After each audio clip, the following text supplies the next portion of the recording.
जय हिंद दोस्तों, आप सभी का मेरे YouTube channel round to success में स्वागत है। दोस्तों, जैसा कि आपको सभी को थंबनेल से ही पता चल गया होगा कि हम लोग किस बारे में बात करने वाले हैं।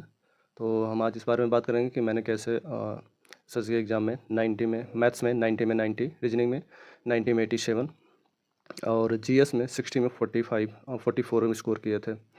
और इंग्लिश के भी हम आगे बात करेंगे। इंग्लिश के देखिए, सबसे पहले दोस्तों मैंने क्या किया था, अगर मैं मैथ्स की बात करूँ तो मैथ्स आप जिससे भी पढ़िए, किसी भी टीचर, जिस टीचर को आपको समझ में आती है, तो जिससे भी आप पढ़िए, तो उसको स्टार्टिंग में जब फर्स्ट टाइम आप पढ़िए तो प्रॉपर एक नोट्स बनाइए मैथमेटिक्स की।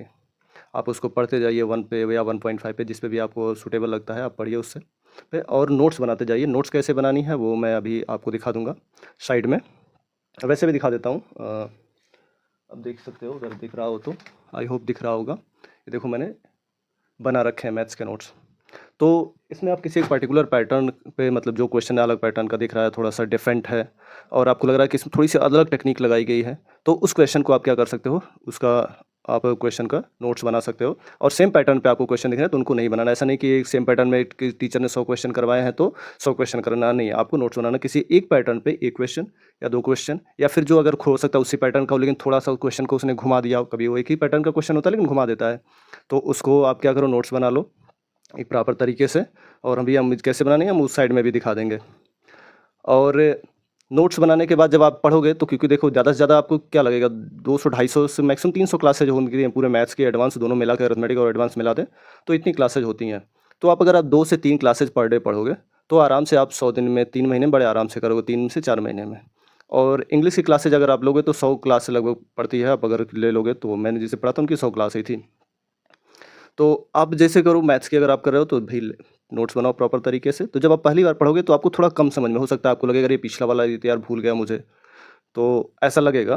तो फिर क्या करो, जब एक बार आप नोट्स कंप्लीट बना लोगे फिर दोबारा उसे पढ़ो उसी टीचर से। अब उसको क्या करो, 2 पे कर लो, आराम से पढ़ दो। पहले जो भी क्वेश्चन है उसे रोक दो, टीचर के लगाने से पहले खुद दिमाग पे उसको कोशिश करो खुद से लगाने की। लगाओ उसे, लग रहा है तो अच्छी बात है, नहीं लग रहा है तो फिर टीचर से देखो कि क्या हमने कमी, टीचर ने कैसे सॉल्व किया और हमने कैसे किया, क्या कमी रह गई थी, हमने क्या ऐसा गड़बड़ किया जिससे मुझे नहीं आ रहा था, मेरा थिंकिंग क्या कर रहा था इस क्वेश्चन पे, टीचर की थिंकिंग क्या कर रही थी, इसको चेक करते हैं। ऐसा ही पूरा एक बार सॉल्व कर लो दोबारा, फिर तीसरी बार भी ऐसे ही वीडियो को 2 पे लेके जाओ। आप तीसरी बार जब आप सॉल्व करना स्टार्ट करोगे तो आप देखोगे इतना ईजिली सॉल्व कर लोगे कि आपको लगेगा अरे ये तो मैंने क्वेश्चन सॉल्व किया हो, क्योंकि क्वेश्चन का जैसे पैटर्न ऐसे एग्जाम में भी दिखेगा तो आप तुरंत दिमाग में क्लिक कर जाएगा, अरे इससे तो मैं सॉल्व कर लूँगा, इस तरीके से ये पैटर्न है, तुरंत मैं सॉल्व हो जाएगा। ये आप सॉल्व करो कंटिन्यूसली। जो 1 घंटे का लेक्चर है आप खुद ही अब उसे 20 मिनट में खत्म कर लोगे, बस फास्ट कर करोगे, क्योंकि आपको जैसे क्वेश्चन दिखा तो आपको टीचर का नहीं देखना, सोल्यूशन दिमाग में चलेगा, ये इस तरीके से सोल्यूशन होगा, आप सॉल्व करके तुरंत आगे बढ़ जाओगे। कंटिन्यूसली कई ऐसे क्वेश्चन होंगे जिससे आप सॉल्व ही नहीं करना है, ये तो मुझे आता है, सॉल्व नहीं करोगे और क्या स्पीड आपकी उतनी अच्छी होती जाएगी, थिंकिंग बेहतर होती चली जाएगी। आप मॉक लगाओगे तो मॉक में भी आपके स्कोर अच्छे आना स्टार्ट हो जाएंगे। काफ़ी लोग क्या करते हैं, एक बार अभी पढ़ा या एक चैप्टर पढ़ा तो मॉक लगाना स्टार्ट कर देते हैं, बोलते हैं यार क्वेश्चन नहीं बन रहा है, क्वेश्चन नहीं। भाई तुमने अभी एक मॉक लगाया और अभी एक चैप्टर पढ़ा या एक बार भी पूरा पढ़ा है तो पूरा याद नहीं रहता है, दिमाग में पूरा फीड एक बार में नहीं हो जाता है, तो इसलिए नहीं बनता है। तो उसके लिए और प्रैक्टिस करते हैं, दोबारा पढ़ेंगे, तिबारा पढ़ेंगे, 4 बार पढ़ेंगे। मैंने टोटल खुद ही मैथ 4 बार पढ़ी है। फिर अगर हम बात करते हैं कि रीजनिंग की, तो रीजनिंग भाई यार मैंने किसी टीचर से पर्टिकुलर, सच्ची में मैंने किसी पर्टिकुलर टीचर से पढ़ा नहीं है।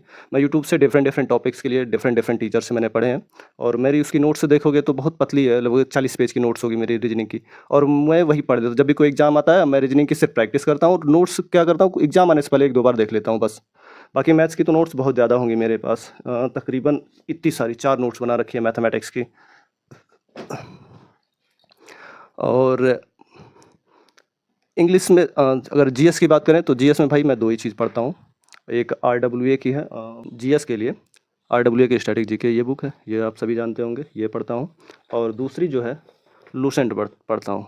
हो सकता है कुछ लोग येलो बुक रखे हों, तो येलो बुक आरडब्ल्यूए की आती है, वो भी अच्छी बुक है, आप उससे भी पढ़ सकते हो। स्टैटिक जीके और येलो बुक दोनों साथ पढ़ सकते हो, कि वो लूसेंट ही समझ लो, येलो बुक को आप उससे पढ़ सकते हो। मैं यही दोनों बुक पढ़ता हूँ। और यूट्यूब पे क्या है, गौरव सर की कई सारी, अगर आप ओल्ड वीडियोज़ में जाओगे 2-3 साल पुरानी वीडियोज़ में आप मिलेंगे, उनमें उन्होंने हिस्ट्री क्या नाम है पढ़वा रखा, लूसेंट का निचोड़, एक कोई सीरीज़ थी, तिरंगा या कुछ सीरीज़ थी, मुझे याद नहीं है।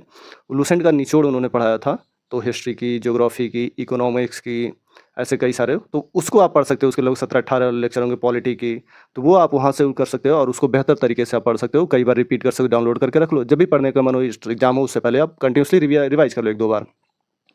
और साथ ही उन्होंने बायोलॉजी या कई सारे अलग जो टॉपिक्स हैं वहाँ पे उन्होंने पढ़ा रखे हैं पूरे के पूरे, तो आप वहाँ से कर सकते हो, क्योंकि अब तो एनटीपीसी का एग्ज़ाम भी आने वाला है, उसमें भी यूज हो जाएगा। और रही बात इंग्लिश की, तो इंग्लिश के लिए भाई देखो मैंने पढ़ा था सर से। अब आपको जिस टीचर का पसंद आए तो आप उस टीचर का पढ़ सकते हो। आप उसकी भी नोट्स बनानी ज़रूरी है। मैंने भी नोट्स बना रखी है। ये कुछ इस तरीके से, राइटिंग थोड़ी गंदी है। मैंने नोट्स बना रखी है इंग्लिश की, पूरे के पूरे उसमें रूल्स वगैरह सब कुछ हैं। तो नोट्स बना के रखा हुआ, उसको रिवीजन कंटिन्यूसली करता हूँ और फिर प्रैक्टिस करता हूँ। वास्तव में शुरू में मुझसे पूरे कुछ लोग का ये क्वेश्चन रहता है कि ग्रामर पूरा पढ़ लिया, ग्रामर याद है, लेकिन बन नहीं रहा। ये मेरे साथ भी हुआ, ऐसा नहीं कि मेरे साथ नहीं हुआ। मुझे भी ग्रामर हो गया था, मुझसे क्वेश्चन नहीं बन रहे थे। तो फिर क्योंकि ज़्यादातर कंप्रीहेंशन नहीं बन रहा था, कुछ चीज़ें ऐसी भी थी, वोकैब भी याद नहीं थी, तो इससे भी दिक्कत हो रही थी। तो वोकैब के लिए तो ये ब्लैक बुक ही पढ़ता हूँ। आप सभी जानते होंगे ब्लैक बुक। तो ब्लैक बुक पढ़ता हूँ वोकैब के लिए। बाकी उसको जब नहीं बन रहा था तो फिर मुझे दिक्कत हो रही थी, तो फिर मैंने रानी मैम से प्रैक्टिस बैच लिया था और उस प्रैक्टिस बैच में वो बहुत अच्छा पढ़ा रही थी। तो काफ़ी चीज़ें क्या है कि जब मैंने पहला लिया था तो वो सिर्फ ग्रामर पढ़ा रहे थे, प्रैक्टिस नहीं। तो प्रैक्टिस में क्या हुआ कि वो मैम सॉल्व करने का तरीका उन्होंने जो बताया कि कोई इस प्रकार के क्वेश्चन को किस तरीके से सॉल्व करते हैं, ठीक जैसे मैथमेटिक्स में हम लोग फार्मूला अप्लाई करते हैं, वहाँ भी एक टेक्निक से अप्लाई करते हैं। वो उन्होंने बताया और बहुत ही बेहतर ढंग से बताया था। तो वहाँ से मैंने किया और बहुत ही अच्छा रहा। एक्चुअली मैंने पहले कोर्स नहीं लिया था, मुझे कहीं से 30-40 वीडियो उनकी मिल गई थी, तो उसी से किया था। फिर जब वो समझ में आया तो मैंने उसका कोर्स लिया था। और कोर्स जब मैं लिया था तो मैं प्रैक्टिस कराते हुए सबसे पहले मैं क्या करता था, मैं कोई भी लाइव बैच नहीं पढ़ता था। मैंने जो भी था उनका पीडीएफ होता, मैं पीडीएफ को निकलवा लेता था।